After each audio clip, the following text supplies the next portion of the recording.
everyone. I'm Melissa McAllister, and you're listening to The Melissa Made Show. Now, for decades, I've dedicated myself to helping women break the cycle of dieting, navigate through all the fads, and change their lives through my nutrition coaching. Now, each week, I'm going to talk about everything from deep nutrition, mindset, self-care, the ideal workout routine, tips on how and why to implement intermittent fasting in your life, my favorite recipes that are not only crowd pleasers, but they're actually healthy for you, and so much more. Now, with small and consistent changes, you can defy aging while living a happier, healthier, and more heart-filled life. I'm so excited to show you it's possible with the right strategies that are so simple to adopt.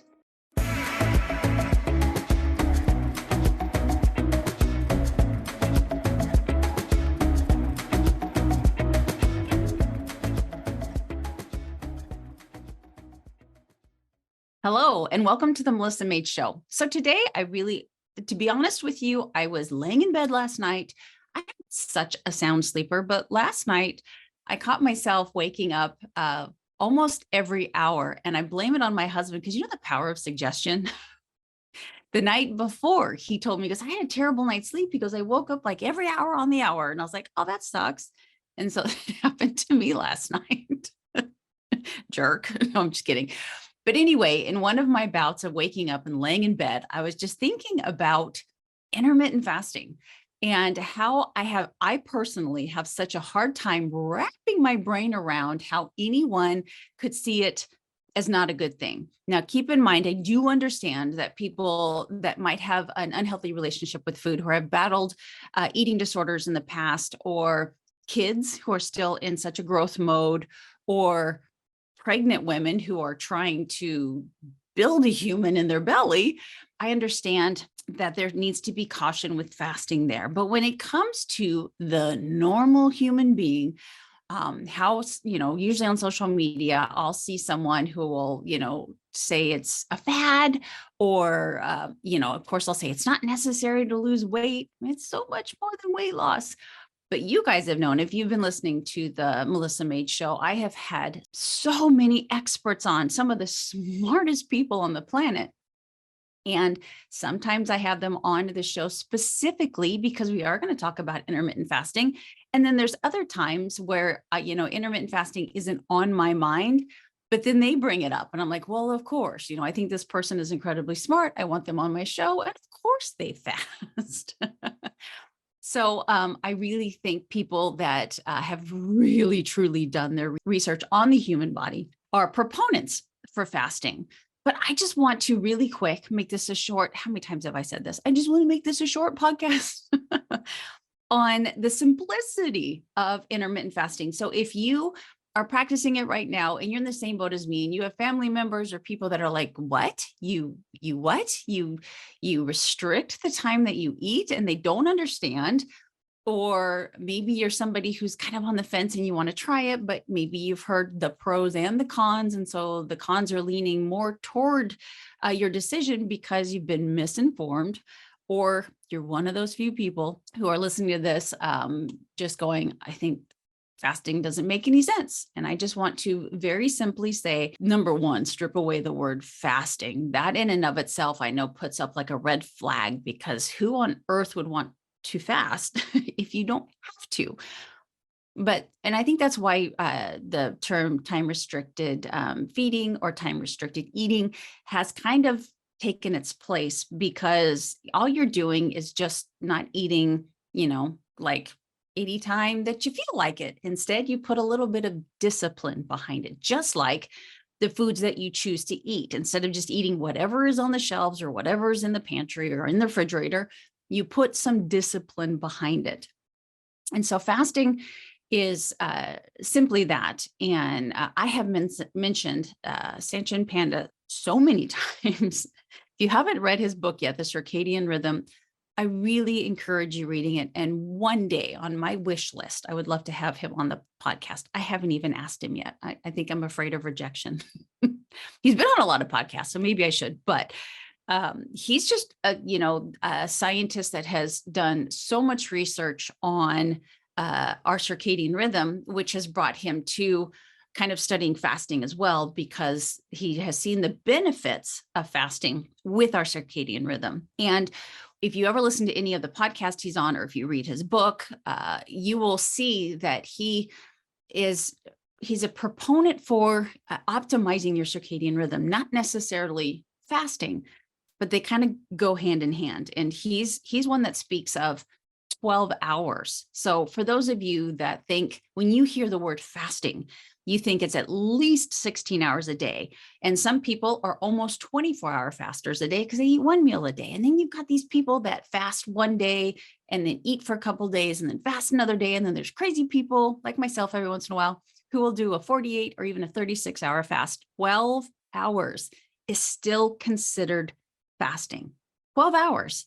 And if you just think about, okay, so you wake up at 6 o'clock in the morning and you wait an hour and you eat at 7, and your last bite of food is at 7 again in the PM, that's still fasting. It's so simple. It's so good for you. It's not quote unquote extreme whatsoever. So, please get out of your mind that you have to go to any sort of extreme or lengths in not eating in order to be considered fasting. 12 hours a day is so good for you.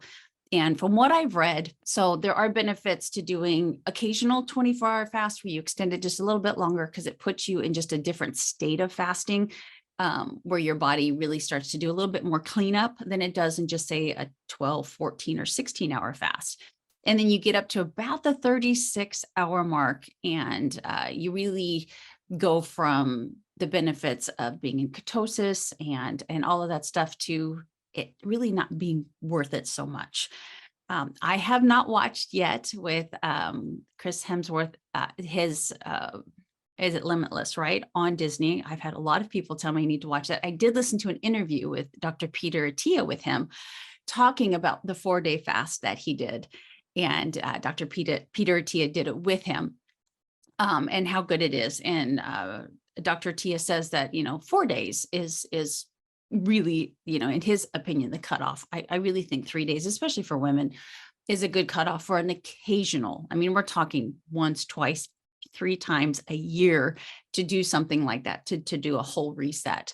But I would really love to see that episode, because the interview I watched, it was thrown at him. He wasn't really prepared for it, but he said it really wasn't that bad. And he did feel pretty phenomenal with that fast. But simply put, you could be in the realm of fasting by just not eating immediately when you wake up, not having, your cup of coffee with a couple of scoops of sugar and some creamer or anything like that to break your fast, but waiting an hour or having black coffee. And then also, as you've heard me mention a million times, not going to bed with a full belly, waiting a couple of hours before you go to sleep after you eat, which could be that 7 p.m. again. Say you go to bed at 9 o'clock, 9:30, you're still doing tremendous benefit for your body. And in that fasting state, enough that you give your digestive system a rest. So you've got, enzymes, emulsifiers, you've got bile, you've got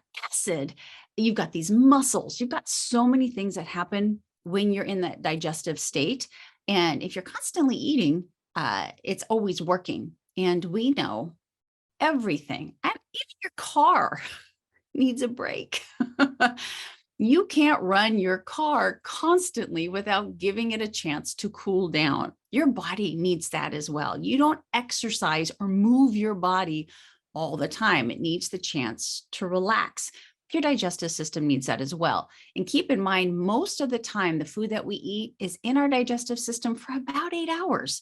So if you are eating right when you wake up and eating before you go to bed and sleeping, hopefully for 8 hours, there's still really not any kind of complete rest that goes through your digestive system from top to bottom. But by going longer than that 8 hours, 12 hours, 14 hours, 16 hours, like I do for the most part, you're really giving your body that chance to just have that rest and to repair.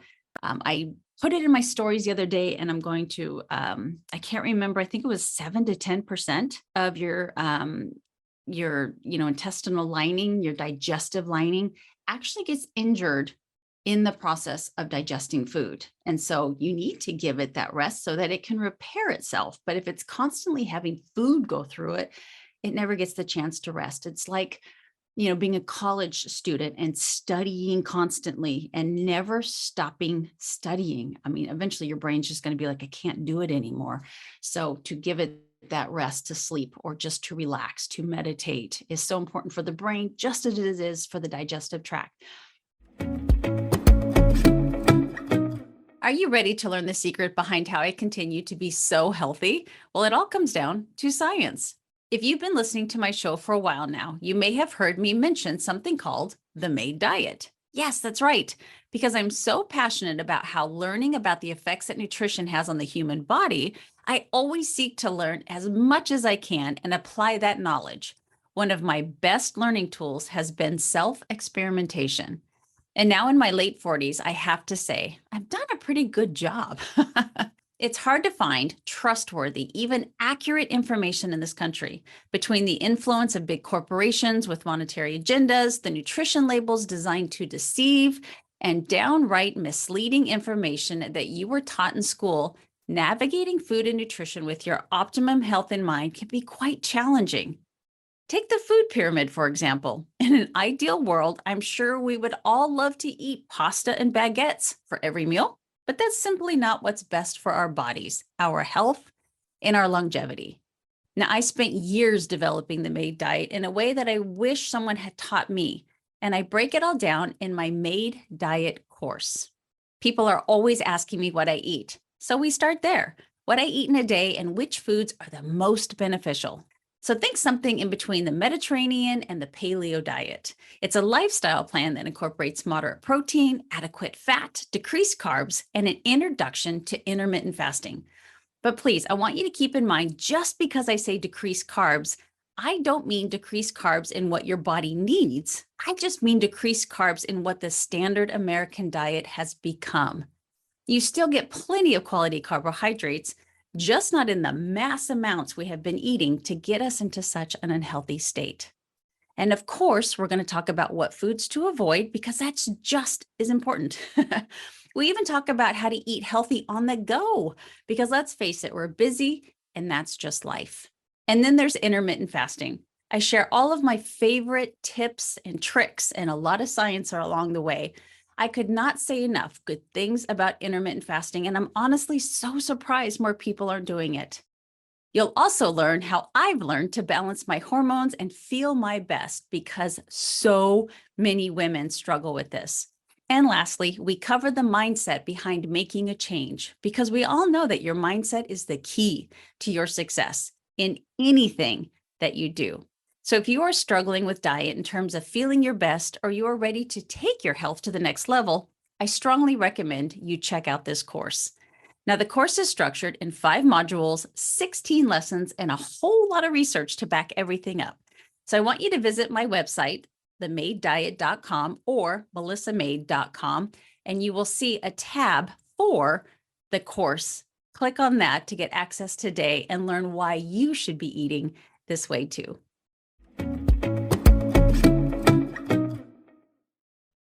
And Dr. Panda will also mention that, even if you take the word fasting out of it and you're not thinking fasting, it is just better for your body, for your circadian rhythm, to wait at least an hour after you wake up before you have anything to eat. If you think about it, you're going from, deep sleep and REM sleep and light sleep and all of these different kinds of sleeps, and different things are happening with your brain waves and your hormones and all that stuff. When you wake up, it's quite the shock. Give your body about an hour to just kind of get everything going and flowing before you put food in your system, where it has to, kind of interrupt that getting ready for the day and put all of the energy and all of the blood flow into your digestion just by waiting an hour. And then again, if you wait just a couple of hours before you go to bed to get a better quality night's sleep, then you've got about 12 hours right there and you're fasting. It's fascinating. So the whole point of this is, I'm a huge proponent of fasting, and we're seeing so much more disease happen. And if you trace it back, obviously there's nutritional deficiencies that come from these diseases. But insulin resistance is huge as well. And so the more insulin sensitive that we can be, the better. And so if we give our body a break from secreting insulin, and I'm the person here that will tell you, I want you to have lots of quality proteins and, healthy fats and quality carbohydrates. I want you to have all three. You've got to have a break from eating, because hopefully you have, some carbohydrates with each one of your meals, and that is going to secrete your insulin. And if you're eating more than 3 times a day, 4, 5, 6, the average person eats, gosh, what was it? 15, 16 hours a day, and up to 8 quote unquote meals a day. So, even just a handful of something or a snack, was considered a meal, but up to 8 times a day. That is constant insulin secretion, pretty much. So your body gets very numb to it, starts to ignore it, and you need to secrete more and more insulin. The pancreas is going, give me a break. But as long as that food is coming in, it doesn't. And so just those short bouts of fasting, of not eating for 12 hours, maybe 14, if Melissa can talk you into pushing it to 14 hours, extremely healthy for you. Very, very easy to do. Maybe not right in the beginning, but it's not going to take you long at all before you're like, this is a piece of cake. I don't eat 2 hours until after I'm awake, and I wait, 2 to 3 hours before I go to sleep. Better quality sleep, happier body, a little bit more insulin sensitivity every time that you allow your body to go without that insulin for a while. And you are just a happier and healthier person. So keep that in mind, with the new year being here, and something that is sustainable. And the thing about fasting is there's no money in it. It's free. So you're not going to hear a lot of companies tout it too much, because it is free. Doctors, it depends on, if you're more on the functional medicine or the naturopath side versus the conventional side, but the conventional doctors, some do, some don't. I had a girlfriend who saw the doctor, and he actually whispered under his breath that he was an intermittent faster, but he couldn't say it too loud in the office. It was mind-blowing. But so you may not hear it as often in conventional medicine, but that doesn't mean that you shouldn't do it, especially if you've never done it before, and it's a new year and you're like, I just want to do something that I know is healthy for me, and something that I can do that's sustainable. You can eat within a 12-hour period, do tremendous good for your body, and also feel like you're not doing anything too extreme. Now, what you eat within that 12 hours is a whole other podcast and extremely important as well. But just the act alone of shortening that window, if you're used to eating right when you wake up and having that late night snack every single night or most nights, shortening that up a little bit, you will feel such a big difference in such a short amount of time. As with anything, as with any change or any habit, the first few days are a little bit wonky. But after that, it starts to become a habit. And then, I'm telling you, if you and I want to go out to breakfast, this girl I absolutely cannot wake up, even an hour after I wake up. I cannot wake up and have a plate full of food. It's not the least bit appetizing for me. I need a few hours. And I bet you'll get there as well. So if you think to yourself, I don't know if I could ever not have breakfast first thing in the morning. Just push it back 15 minutes, 30 minutes, and see where your comfort zone is, and stick with that. And then also on the opposite end of your day, the bookend of your day, to pull it back a little bit and find that sweet spot for you. Science does say that eating when it's light out is best. I've mentioned all of this to you, and, to have protein before 10, this is circadian rhythm stuff, but having protein by 10 a.m., a good amount of protein by 10 a.m. is also very beneficial to your protein muscle synthesis. Staying very hydrated. You can have some black coffee, you can have some green tea, you can have lots of water in the morning. But all of that is going to make big changes in your health, and especially your digestive tract and your insulin sensitivity, which I think you'll hear more and more about as time goes on, because we find such a correlation between autoimmune disorders and people just not feeling well and being able to lose their weight and insulin resistance. So that's all I have for you. I didn't do too bad. It was longer than I wanted it to be. Shocker. But I do have another podcast that I'm about to do with a gentleman, which I'm very excited about. He sounds fascinating to me. So I'm going to hop off, take a little potty break, and then I will jump back on because I'm going to do an interview with him. But as always, you guys, and I mean this from the bottom of my heart, I want you to wake up feeling prepared, and I want you to go to bed feeling proud. You guys have a great day. Wow, we've reached the end. But before I leave you, I'd love to hear from you. After all, it's not every day that someone reaches out and asks for your opinion. And to me, your opinion does matter. So please share this episode with anyone that you think needs to hear this message. And remember to rate, review, and subscribe wherever you listen to podcasts. My name is Melissa McAllister. And until next time, thank you for being your own health advocate.